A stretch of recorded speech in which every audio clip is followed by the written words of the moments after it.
नमस्कार, मी रवीशा. रोज आपण ऑफिस ते घर, घर ते ऑफिस असं करत असतो आणि याच गोष्टीचा विचार करत असताना सहज एक डोक्यात विचार आला. तर तो विचार मी माझ्या शब्दांमध्ये मांडण्याचा प्रयत्न केला आहे. तर सादर करत आहे कविता, जी मी स्वतः लिहिली आहे. कवितेचे शीर्षक आहे गुंतलेले आयुष्य. झाली शाळा, कॉलेज आणि डिग्री, मग लागली नोकरी. ऑफिसला जाते मी टिपटॉप, आता सर्वस्व आहे माझा लॅपटॉप. कळत नाही कधी कधी कोणता सुरू आहे महिना, एवढी होते कामानी माझी दैना.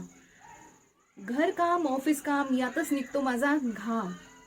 कोणतेही काम नाही आम, म्हणूनच मिळतो त्या कामाचा दाम. काम करताना कधी कधी येते मज्जा, पण हेच कधी कधी वाटते सजा. झाल्या अशा काही भेटी, जुळल्या तिथे मैत्रीच्या गाठी. कोणाची नजरेला नजर मिळाली आणि त्यांची प्रेम कहाणी सुद्धा जुळली.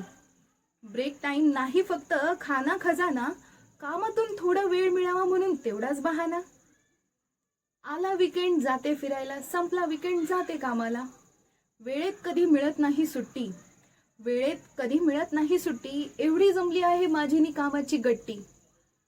कसा आपण झेलत आहोत घर आणि ऑफिसचा भार, याचे घरच्यांना आहे कौतुक फार.